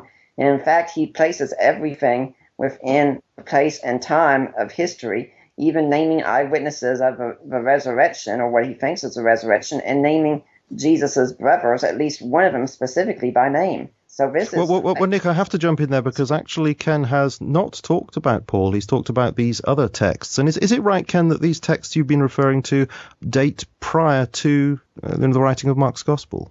Yes, they do. And of course, that whole area of dating of these documents is problematic, as you know, and Nick knows. I mean, we can't be so precise. They didn't put a date on them, so it is part of an interpretation. Yeah. Well, what do you think about James Crossley's idea that Mark could have been written in the 40s? I don't entertain that for a moment. Why not? I believe that Crossley is also not a believer. Is that right? That's right. He's a non-Christian. He's a skeptic. In fact, he's written a book with Michael Bird about what really happened with Christianity. I don't remember the exact title, but he argues against the resurrection, obviously. But he dates the Gospel of Mark to the 40s. In fact, that was, I believe, his dissertation. But Nick, a scholar uses the 40s as his marker. But I mean, we all know that these documents are dated all across the canvas. That's one particular scholar. I don't think most New Testament scholars would go with that.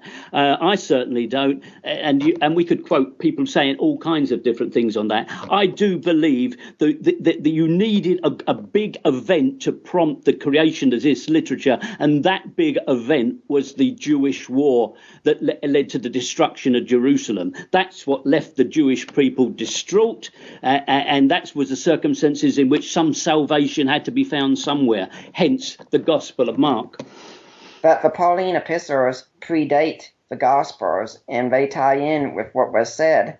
So why would Paul be out writing the epistles, and why would he be out persecuting a church, as he says in Galatians, unless there was a church that really existed? Well, I don't believe Paul did persecute the church, Nick, but I think we'll have to hold off on Paul for another. Well, I don't know. I don't know, actually, Ken. No, I'm not going to. And if you've got a few minutes left, what is your attitude towards Paul? Because he is very important in this, isn't he? Well, I'll give you my opinion about Paul. I don't know that we've got time enough to develop it further, but Paul is problematic. He's problematic from every direction. For example, Jesus seems to have spent his ministry, choosing 12 fishers of men, and yet then, halfway through the story, the whole program shifts, and it's now the great Paul out and about, establishing churches, evangelizing, and so on. And the 12 apostles seem to disappear into the ether. So he's a problem for everybody, I guess. There's also a problem of how much of Paul can we trust, because what we learn of Paul in the epistles is very different from what we're told of Paul in the book of Acts. And so there's a mismatch there. When we look at the epistles, as every New Testament scholar is aware, a number of them, if not all of them, are declared to be inauthentic. In other words, they're false. So we have considerable problems with quoting Paul as proof of anything. And probably one of the most difficult things to prove is that Paul was really a persecutor of the church, because I don't think that ever actually occurred. Wow. Okay, Nick, please do respond to that. Yeah, there's a whole lot of things that we can say at that point.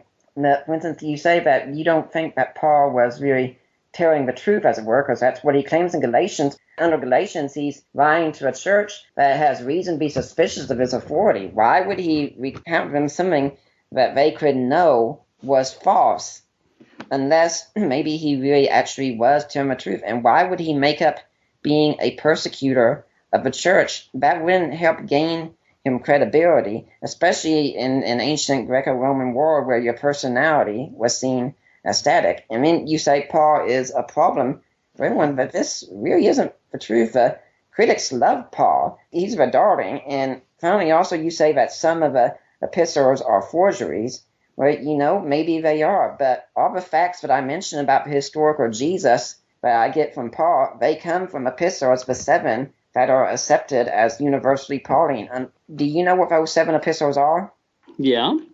What are they? Well, I think we can take it as read that Ken probably does know what those are, and that Ken does know that there is a selection that are not generally contested by Nick, Bible scholars. I would say I raise question marks over all the epistles. I don't actually think they are even letters, and I'll give you one good reason why I don't think they're even letters. They are so long. Romans, 9,000 words. That's longer than most books from the ancient world. These are documents produced by the church and purported to be letters. I can't imagine any itinerant Jewish preacher writing such massive tomes and sending them around the whole of the Eastern Mediterranean. They are church propaganda. So you can't say, why does Paul say this? Why does Paul say that? Paul doesn't say anything in particular. It's the church that tells us what Paul said. But the fact that you can't imagine a reason, why should I take that as valid? That's just an argument from incredulity. It's saying, I can't think of a reason, therefore there isn't a reason. It's kind of like the same God of the gaps arguments that atheists often accuse Christians of making with regards to creation. Now you've just got an incredulity of the gaps. Well, a 9,000 word letter is pretty massive for the 1st century AD, Nick. It is, and if you've got a lot to cover, then you will say a whole lot. I've done that before. I've written documents that have been several pages long that I would hope would be read by others. We're not talking of several pages. We're talking of sheets of papyrus, and you can't imagine the difficulties of trying to send such a massive body of papyrus round across the world, in the supposed way that these letters circulate. How were they addressed? How were they delivered? I mean, the whole thing is very problematic. It would be difficult, but we do have many forms of writing. In the ancient world, we have, for instance, I believe it's Hill and Kruger's book, the latest one, the early text of the New Testament, I think it's called, where they do go into detail on letter writing and book writing and all manner of writing from the ancient world. Have you gone through that book yet?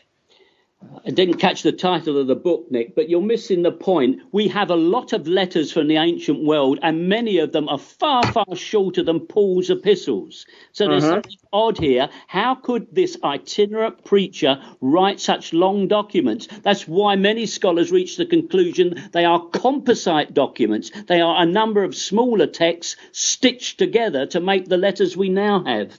You said many of them are. That means that not all of them are. That some of them are not. I mean, some of them are very short. Philemon is very short, isn't it? Yep.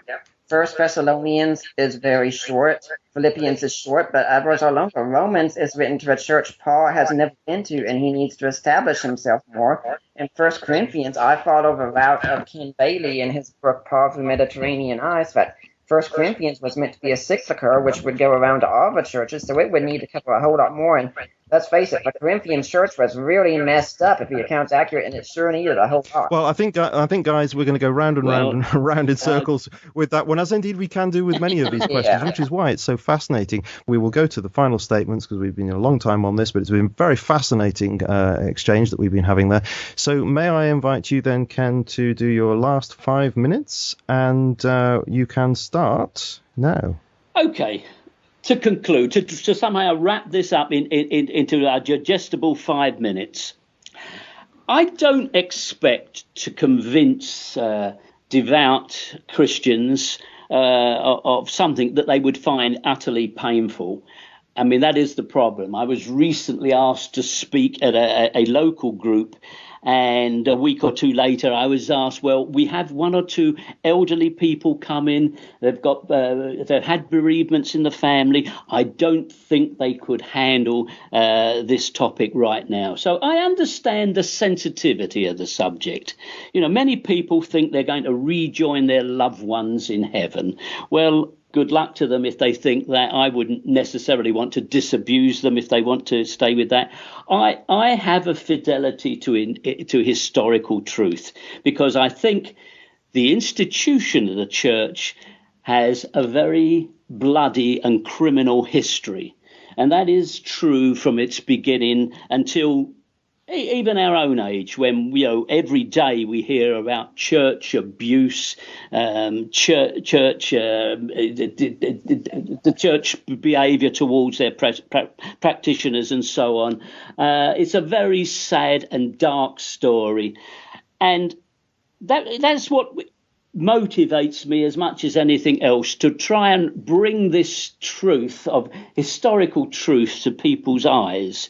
Now, I wouldn't actually mind at all if there was a Jesus as some minor character in Palestine. If that's what he really was, and I could see some evidence for that, I'd be only too pleased to report, well, actually, Jesus was this small-time rabbi.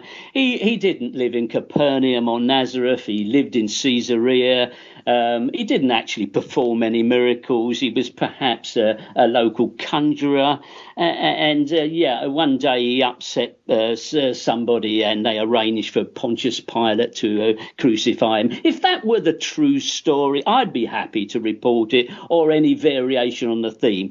The fact is, when you go looking for evidence for Jesus in a practical fashion, you just don't find it. And if you don't allow your faith to exaggerate and distort and misinterpret the reality, you will agree that despite that vast history of the church, the vast outpouring of propaganda in every possible way, that the story basically began with a fable designed to encourage and give hope to people who were in despair. It then became literalized. It then became an embellished story, borrowing from wherever, and it didn't really amount to much until it was accepted as the state religion by the Roman Republic. Now, that is what changed things. That's what made a cult very similar to many others of the time. That's what elevated it from that obscurity. There were not many Christians until Constantine allowed the faith to be legal. There weren't many Christians at all, but then it became very prudent to endorse the religion that it itself had endorsed Constantine as being chosen by God. It was the right, politically correct thing to do to become a Christian. And you had the pagan aristocracy putting up some resistance, but many of them joined the church and became its early bishops. 1 minute, Ken. 1 minute. And so we see how, by a curious set of circumstances, a myth of which combined so much of other myths itself became endorsed as a religion, and that religion then came to dominate 2,000 years of world history. And I feel it's a grand occasion that in the 21st century we are dismantling this religion and exposing it for the fraud that it really is. Thank you. Thank you, Ken. And again, you didn't use all your time, but I guess perhaps you didn't need to. Enough so, is enough. Okay. So now, Nick, can we turn to you? And then, of course, you will have up to 5 minutes, and this will be the final statement in the debate. So over to you, Nick. Well, I'd like to thank Ken for coming on and discussing this topic with me. I think it's certainly been a lively and interesting exchange. And I'd like to thank Julian. I think you've been an excellent host to us, and I hope this podcast is edifying for people who are listening. I started off basically saying that I would present evidence of a historical Jesus, which I did, and this needs to be overcome, and a better interpretation needs to be put in its place. I don't think this was happened. The works of scholars were not presented. The ones that I presented weren't argued against. Richard Burge was not argued against. Richard Bauckham was not argued against. N.T. Wright was not argued against. Instead, I just heard assertions, and I would have liked to have heard the scholarly evidence, but it wasn't there. Anyone can make assertions, but you can't make up your own facts. And what I encourage people to do is go and read the scholars. If you want to be skeptical, great.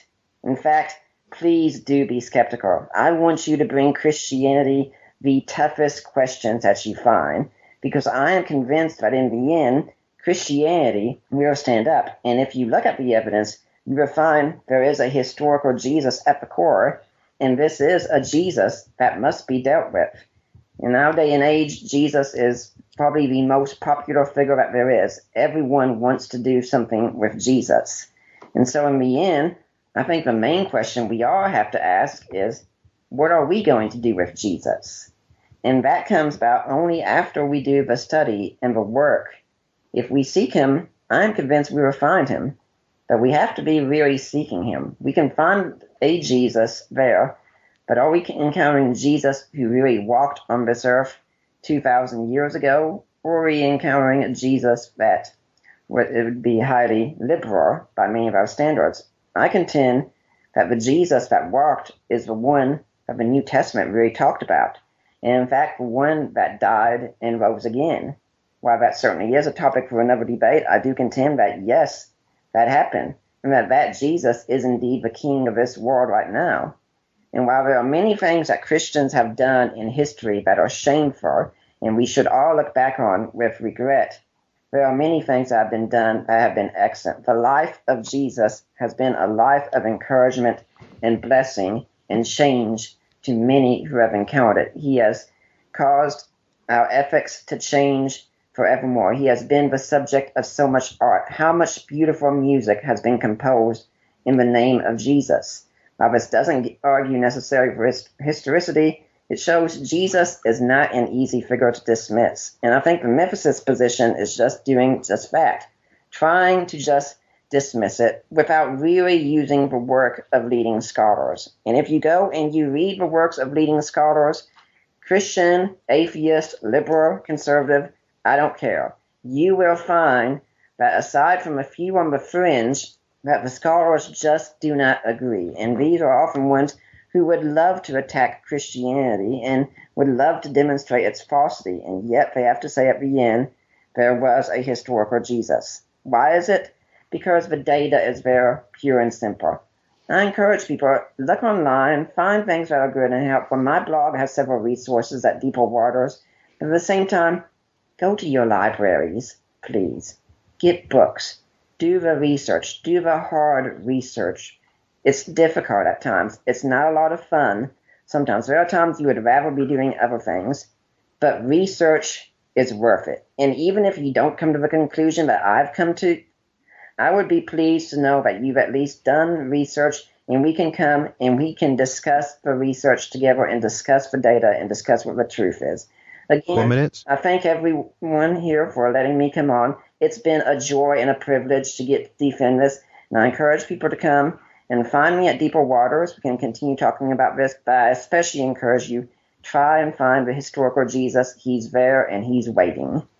Thank you very much, Nick. So that does, in fact, conclude the rather long debate for today. I didn't expect it to be going on this long, but it's been absolutely fascinating. Thank you both, gentlemen, for... It must be a couple of hours, Julian. Yeah, incredible. Well, I'll see what I can do with the editing, but as I said to you before, I shall be edited as fairly as I possibly can.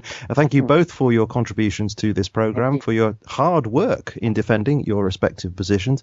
I recognise it's not easy. I mean, I'm not sure that I would want to do it myself, but I'm sure it's quite stressful. Thank you for doing such a good job keeping all this going for all this time, and I think really for the spirit of this debate, which has been very respectful and friendly, and it's been energetic as well. I think that's great. I'm sure nobody has gone to sleep listening to this. I hope not. So thank you ever so much, both of you, for coming on.